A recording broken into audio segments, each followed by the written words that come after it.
ચલો વિદ્યાર્થી મિત્રો, આપણે આગળનો ટોપિક બરોબર કે મનુષ્યનું પોષણ. આપણે લાસ્ટ લેક્ચરની અંદર બરોબર મનુષ્યનું પોષણની અંદર બરોબર કે આકૃતિ આપણે દોરી હતી, અને હવે આપણે આગળ મનુષ્યના પોષણની અંદર બરોબર કે જોવાનું છે કે મુખ છે તો મુખનું કાર્ય શું છે. બરોબર, તો તેવી રીતે આપણે જે પણ આકૃતિની અંદર જે પણ આપણે વસ્તુ બરોબર આકૃતિની અંદર જે પણ અંગોની અંદર જે પણ નામો લખેલા છે બરોબર, મુખ છે, અન્નનળી છે, જઠર છે બરોબર, નાનું આંતરડું છે, મોટું આંતરડું છે, મળાશય છે બરોબર, પછી યકૃત છે, પિત્તાશય છે, સ્વાદુપિંડ છે, તો તે કયા કયા કાર્ય કરે છે જેથી ખોરાકનું સંપૂર્ણ પાચન થાય છે.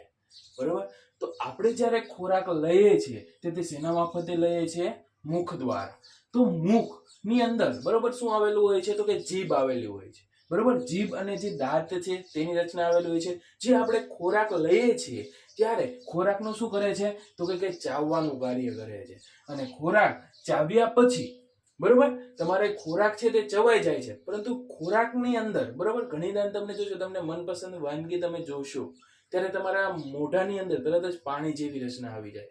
તો આ જે પાણી આવવું બરોબર તે પાણી નથી, ખરેખરમાં તે શું છે? તો કે લાળ ગ્રંથિ દ્વારા બરોબર જે લાળ રસ છે તેનો સ્ત્રાવ થાય છે. અને આ લાળ ગ્રંથિ દ્વારા જે લાળ રસનો સ્ત્રાવ થાય છે જેના કારણે ખોરાક છે તે કેવો બને છે? પોચો બને છે. અને ખોરાક પોચો બનવો છે બરોબર. અને આપણે ખોરાક છે તેને શું કરવાનું છે? નાના નાના કણોની અંદર રૂપાંતરણ કરવું છે. જો નાના નાના કણોની અંદર રૂપાંતરણ કરવા માટે કેટલાક ઉત્સેચકો છે તે આવેલા હોય છે. જેમ કે લાળ રસ છે, તો લાળ રસની અંદર આવેલો હોય છે એમાઇલેજ નામનો ઉત્સેચક આવેલો હોય છે. એમાઇલેજ છે તે શું કરે છે? તો કે સ્ટાર્ચ છે, તો સ્ટાર્ચનું શર્કરાની અંદર બરોબર તે રૂપાંતરણ કરવાનું કાર્ય એમાઇલેજનું છે. અને પછી ખોરાક છે તે શું થશે? તો કે મુખમાંથી આગળ વધી અને અન્નનળીની અંદર આવશે. પણ અહીં ખોરાક છે તેનું શું થશે? લયબદ્ધ સંકોચન થશે, જેથી ખોરાક છે તે હળવે હળવે શું થઈ જાય છે? ખોરાક આગળ આવે છે. અને ખોરાક આગળ આવશે પછી તે કઈ નળીની અંદર આવે છે? અન્નનળીની અંદર. અન્નનળીની અંદર ખોરાક છે તે શું થશે? મુખથી ક્યાં જશે? તો કે જઠર સુધી લઈ જવાનું કાર્ય કોનું છે? અન્નનળીનું છે. હવે ખોરાક ક્યાં આવી ગયો છે? જઠરની અંદર. તો જઠર છે તો તેની અંદર જઠર ગ્રંથિ આવેલી હોય છે. તેમાં અંદર ત્રણ વસ્તુઓ આવેલી હોય છે. પેલું છે HCl, જેને કહેવાય છે હાઇડ્રોક્લોરિક એસિડ, બીજું છે શ્લેષ્મ અને ત્રીજું છે પેપ્સિન. તો જે હાઇડ્રોક્લોરિક એસિડ છે તો તેનું કાર્ય શું છે? તો કે ખોરાક છે તેને એસિડિક બનાવવો બરોબર. બીજું છે શ્લેષ્મ, તો શ્લેષ્મનું કાર્ય શું છે? તો કે જે આ HCl છે, જે એસિડ જે ઉત્પન્ન થાય છે ખોરાક બરોબર, જે આપણા શરીરની અંદર એસિડ ઉત્પન્ન તો થાય છે પણ તેનાથી જઠરને શું કરવું? બચાવી રાખવું. જઠરને બચાવવાનું જે કાર્ય છે તે કોણ કરશે? શ્લેષ્મ કરે છે. જેનાથી આપણું જઠર છે તેના આંતરડા આપણે જઠર છે તે તૂટી નથી જતું બરોબર, તે બચી જાય છે. કારણ કે શું છે? એસિડ આપણા શરીરમાં ઉત્પન્ન થતું હોય પણ તે બચી જાય. કારણ કે તેની અંદર શું આવેલું હોય છે? શ્લેષ્મનું લેયર આવેલું હોય. હવે આગળ કીધું છે પેપ્સિન. તો પેપ્સિન શું કરે છે? તો કે જે કાંઈ ઉત્સેચકોની જે પ્રક્રિયાઓ છે તો તેની અંદર મદદ કરવાનું કાર્ય પેપ્સિનનું છે બરોબર. હવે તમને અહીં આ જે જઠર ગ્રંથિઓ છે અને આ જઠર ગ્રંથિઓમાંથી ખોરાક છે તે કેવો બની ગયો છે? હવે તો કે જે HCl દ્વારા ખોરાક છે તે એસિડિક બની ગયો છે. હવે ખોરાક છે તે જઠરમાંથી નાના આંતરડાની અંદર જશે. જો નાના આંતરડાની અંદર ખોરાક છે તે કેવો છે? જઠરની અંદર તો કે એસિડિક છે. અને તે જઠર વાલ્વ દ્વારા બરોબર, જઠરની અંદર આવેલા જઠર વાલ્વ દ્વારા તે શું કરશે? નાના આંતરડામાં પ્રવેશે છે. પરંતુ તે પ્રવેશતા પહેલા જે એસિડિક ખોરાક છે તે કેવો થશે? બેઝિક થશે. બેઝિક એટલે આલ્કલીન થશે.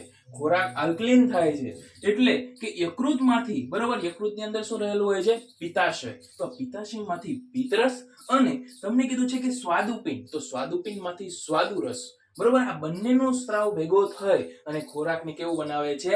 આલ્કલીન બનાવે છે બરોબર. અને પછી ખોરાક છે તે ક્યાં જાય છે? નાના આંતરડાની અંદર બરોબર. તો વિદ્યાર્થી મિત્રો, આપણે અત્યારે ભણ્યા કે મુખ.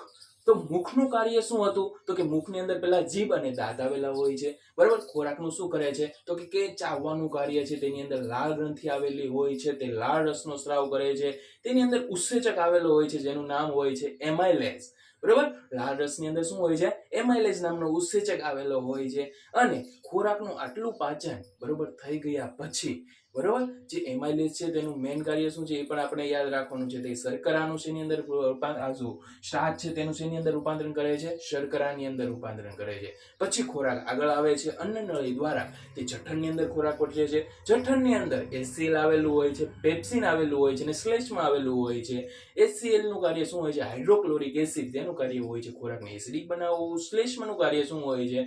તો કે જઠરને બચાવી રાખવાનું કાર્ય છે. એસિડિક બરોબર, એસિડ વધારે ઉત્પન્ન થાય તો જઠરને કઈ નુકસાન પહોંચે નહીં. તો શ્લેષ્માનું કાર્ય શું છે? તો કે એસિડથી બચાવવાનું કાર્ય છે. લાસ્ટની અંદર પેપ્સિન, તો પેપ્સિનનું કાર્ય શું છે? ઉત્સેચકોની પ્રક્રિયાની અંદર મદદ કરાવવું. અને ખોરાક અહીં કેવો બની ગયો છે? એસિડિક બની ગયો છે. હવે ખોરાક જશે જઠરમાંથી નાના આંતરડાની અંદર.